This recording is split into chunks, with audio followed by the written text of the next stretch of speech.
we basically have two countries that have been fighting so long and so hard that they don't know what the they're doing. Do you understand that? Visibly and verbally frustrated, President Trump swearing at both sides as a very fragile ceasefire between Israel and Iran nearly collapsed earlier this morning, hours before the truce took effect. But will this fragile agreement hold?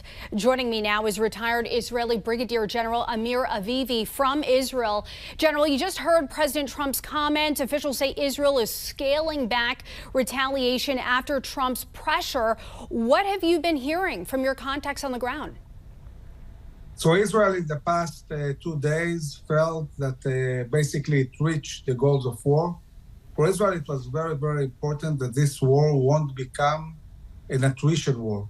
The biggest danger for Israel, the worst scenario was a reality where the big arsenal of ballistic missiles that Iran had will be used months and months, like we saw with the Houthis, and will be in continuous war with Iran. So Israel, once Israel reached its goals of war, meaning destroying the nuclear plants together with the US and degrading dramatically the capability of the ballistic missiles, including complete destruction of these industries, Israel felt that this is the time to find an exit and finish the war.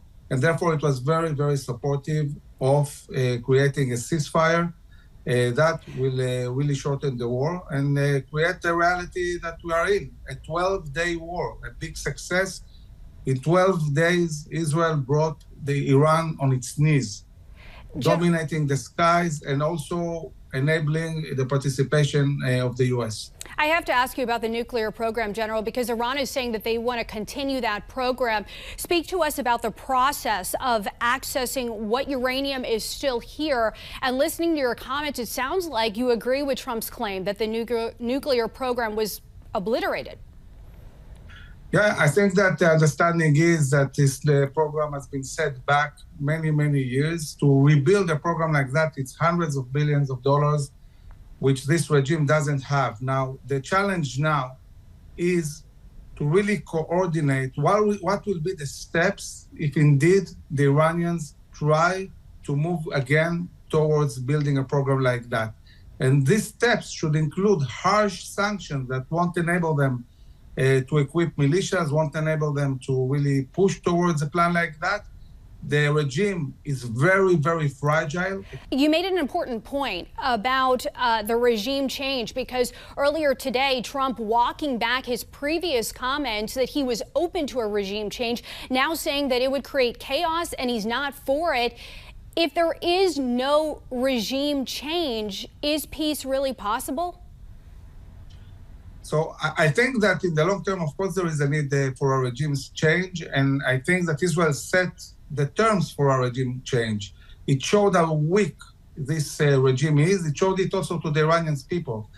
But you cannot bring a regime change from outside. The Iranian people, although they detest this regime, they don't want outside involvement.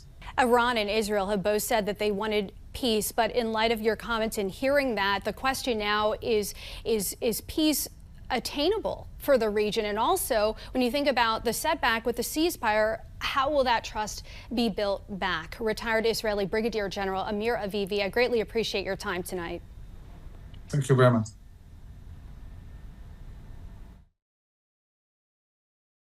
So Iran's leadership is hailing the ceasefire between Israel, Iran, and the United States as a victory for Iran. They say that they forced the U.S. and Israel into the ceasefire. They essentially say that President Trump came begging for a ceasefire because of Iran's strong response, not just to the U.S. bombing Iran nuclear installations, but of course also by firing missiles towards Israeli territory. And the Iranians are saying that for them, they consider this to be a show of strength by their military. And the event that you're seeing right now is actually Iran's leadership saying thank you to the military and thank you to the armed forces. We've been speaking to folks here on the ground, and many of them are hailing and praising the ceasefire, but others say that they're also critical of the ceasefire and feel that Iran's military should have fought on.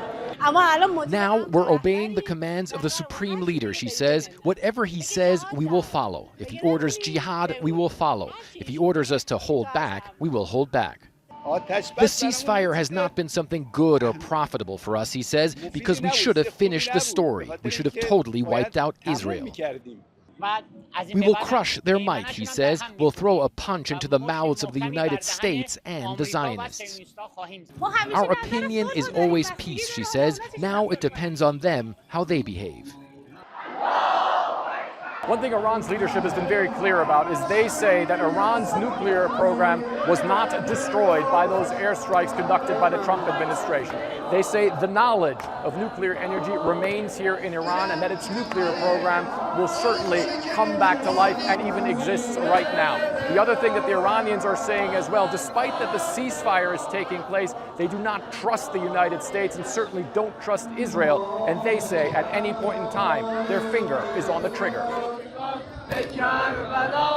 In the last hour before the ceasefire between Israel and Iran went into effect, a ballistic missile slammed directly into this residential building. You can see the power of the impact of that ballistic missile as this building took a direct hit. And in fact, on the right side there, you can see that column. That is where the protected spaces, those bomb shelters in this building were. But on the top floor, we're told that 3 people who were inside one of those shelters died as a result of the direct impact of that blast.